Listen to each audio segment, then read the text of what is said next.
Hello everybody, back another quick video. Now today, a bit of a play, comparing my old GX-7 with my GX-9. And is it really worth the money that I paid to upgrade from this to this? Going to do a few little tests. So we're in Beverley, so we'll have a wander around, nice and bright. I've put 12 to 32 on the GX-7, I've got the 15 on the GX-9. They should be reasonably sharp between them, so we'll do some comparison shots and let's see what sort of difference there is.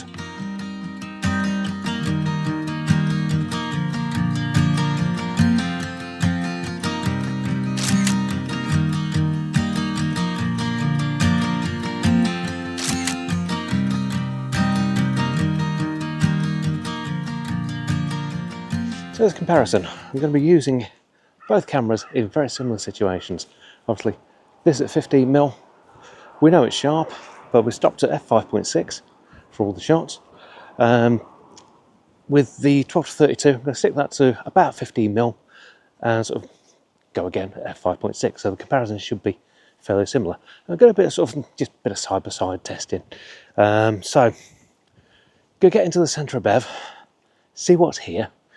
We're fairly early on, so I'm not expecting too much around, but we've come here for the light, so I'm hoping we'll get a few interesting shadows, a few bits. It is very windy, as you may be able to make out on the mic, but hopefully we'll be able to get something. There'll be a handy comparison between the two, and we'll see if it really was worth the money upgrading.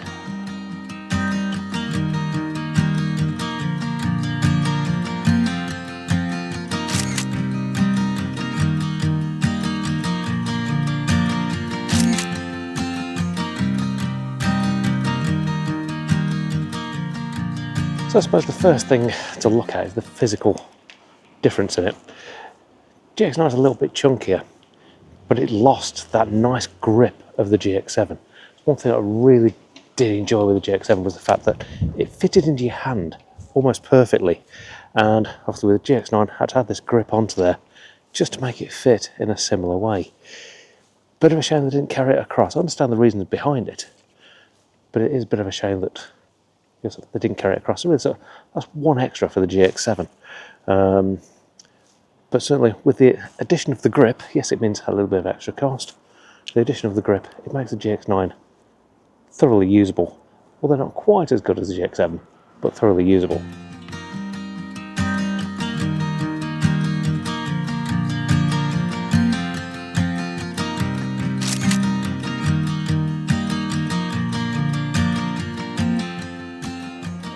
Another one of the major things is the sensor. GX-7, a fantastic 16 megapixel sensor that Panasonic have been using for many years. Really well proven, good dynamic range, good resolution, but does have an anti-alias filter on there, which, yeah, it does soften things down a little bit. So you don't get the absolute pure clarity that you would do so in the GX-9, which doesn't have that. But it also does have the 20.3 megapixel sensor from the G9. And a lot of the feature set inside the GX-9 as well is lifted from there. It's not completely the same, but it's a lot of the features from the G9 that have been put into the GX-9. So it really does become a bit more of a powerhouse. And obviously, because they changed the sensor, they also changed the shutter, and the sound is quite different. I mean, just get this. There's your GX-7. Now the GX-9. Almost silent, really nice leaf shutter in this. And for street, this makes this very, very nice.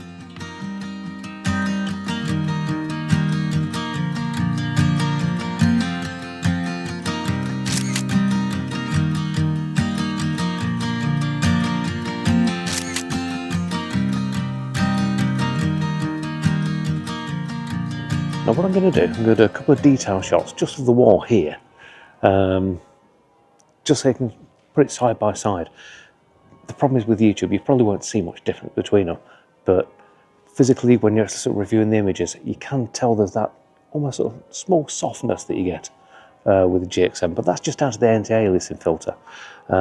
It's a shame that you can't actually easily remove that, because that's one of the other reasons that I upgraded to the GX-9. So there's the quick test, just that wall there.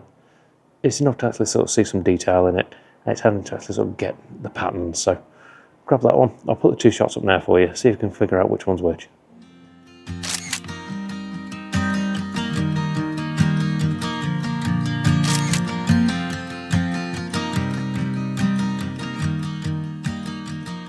I don't know whether you could work that out, but the GX-7 was the second one. Like I say, you're not going to see much difference in lens clarity because this 12-32 is as clean as the 15mm. But the difference that you get is literally just in the sensor and the filter. Now, as far as dynamic range goes, I don't think there's much in it. This is a really nice sensor for dynamic range. You can push it quite hard, but yeah, there's not much in that between the two. So yeah, as far as sensors go, all you've got really is the difference in megapixels and the shutter noise. But that anti-aliasing filter really does make a difference.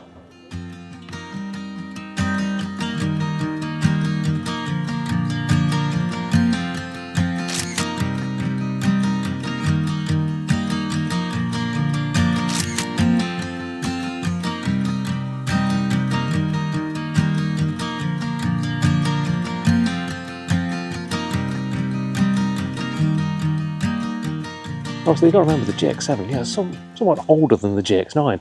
Yeah, it's gone through a couple of iterations to get to where the GX-9 is, which is why you've got all the things like the Leica modes and stuff like that. So yeah, it's a bit more. I mean, obviously this does have, you make that out, the Leica monocle, because yeah, Leica and Panasonic, they are very much in bed together. So building the cameras together and sort of working with the optics together. So yeah, you're getting sort of reasonable kit. But you do tend to see a difference now with the GX9 because they increased the form factor a little bit. They gave it those extras that were kind of missing from this. But the usability is still there. I mean, this is quite a tiny camera. You can sort of work that out. Yeah, it is still quite a tiny camera. So you're not going out and getting something that's a massive chunk, which is what originally sort of attracted me to the GX7 line. Obviously, they both have the inbuilt flash, which if I just pop that up, which isn't a single-handed operation. There we go. So you've got the built-in flash if you do need to use it. You can actually angle these flashes as well because they're on the little cantilever. So yeah, you've got a little bit of flexibility with it. They both have the same sort of setup on that. Obviously, this has 2-axis stability. The GX9, they went for the 5-axis. That is a big difference. The reason I'm using the 12-32 on this camera today is that's a stabilised lens, and it will actually use the dual IS, so you use the 2-axis inside there with the stability on the lens, and it gets you pretty close. You can use that lens with the GX9, with the 5-axis, it gets even better. So your lower light stuff, you stand more chance of actually getting the shots because you can use longer light, longer exposures, get more light in, and it just makes things a little bit easier.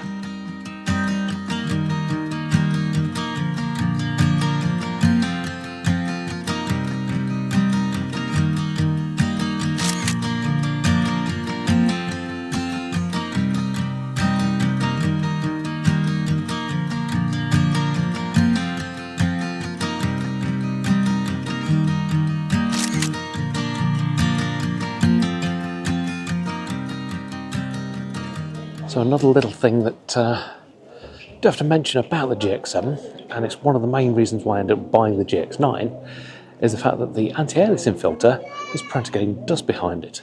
Now, 90% of the versions that you'll see out there don't have that problem, but mine had a bit of a checkered past, which is why I got it so cheap, and it has got some dust spots behind it.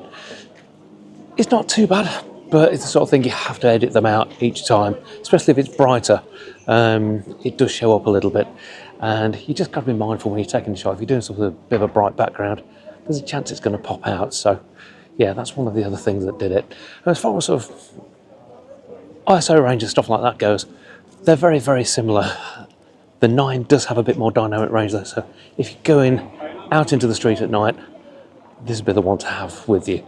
It's just, development of the sensor. You've got 4 years difference in sensor technology, and 4 years is a long time in sensor technology, so this one at night does perform a lot better than in the 7. But if you're doing just general daytime shooting, you wouldn't really notice much difference. So yeah, other than that little bit, you're not really going to see that massive difference in just daytime shooting. But if you're specifically looking for lower light and you've just always got that thing in the back of your head like, are you going to get the dust spots? The 9 is the way to go. So, a bit of a selection of images through the day, both with the GX9 and with the GX7. just give you a bit of a comparison really. But yeah, do you think I was right actually spending the money to upgrade to this? Obviously the difference in cost, around about £300. You can get some very, very expensive GX7s, but the problem is they're starting to go up now. They're seen as the in camera. All down to like the Fuji X100s, they've sort of driven a market. GX9 really hasn't hit that mark yet, but you're averaging around about the £500 to £600 mark to pick up a decent copy of one. So you've got to sort of really factor that in. Are you getting the extra £300 worth more over a GX7? Personally, I think I do. What do you think? Do you think that it's actually been worthwhile changing over to the GX9? Is it something you consider? Say you're in the market for something like an X100, but you don't want to pay the premium that you're getting with that. Even with the Ricos now, they're starting to command silly money. You can pick some of the outliers up, like the GXs. Which one would you choose? Would you do the 7, or like I did, go for the 9? Let me know in the comments. See what sort of things you think are important to you, and do you think I've really made the right decision?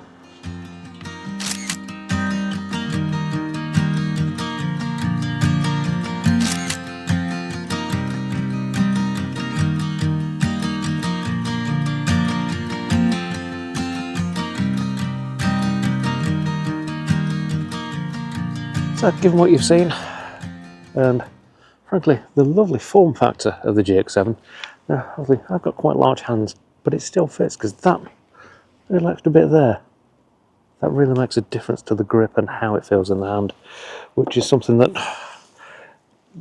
I think they actually dropped the ball slightly with the GX. With this extra grip on it, opens it up, but natively you don't get that. I think it's a little bit of a shame that the GX9 missed out on that.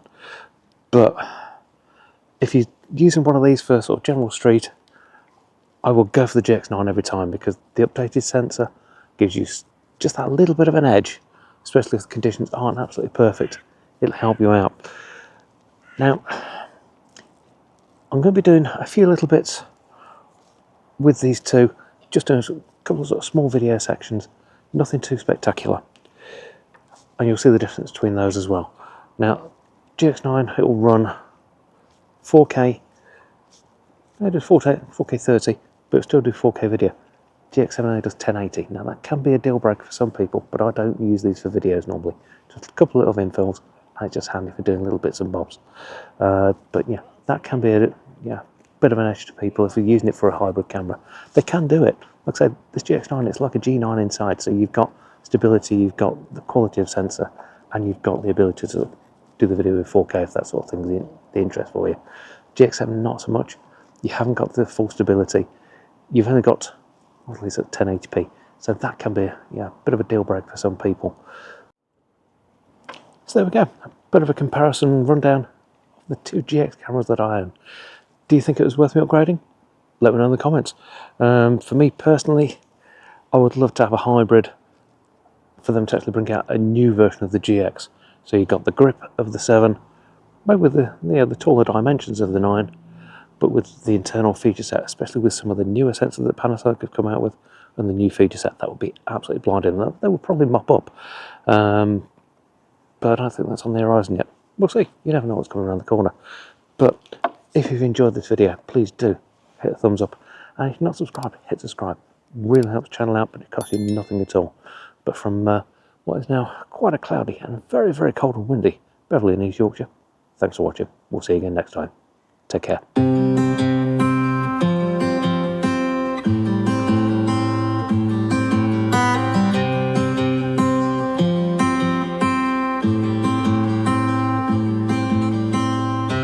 When you came over, my heart was on its way out.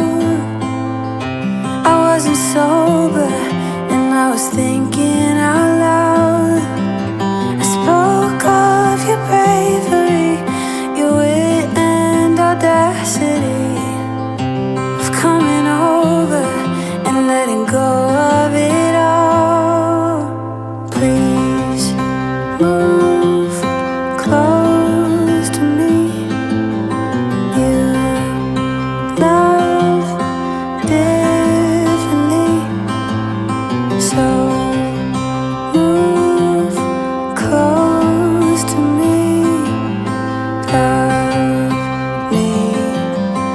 differently, differently.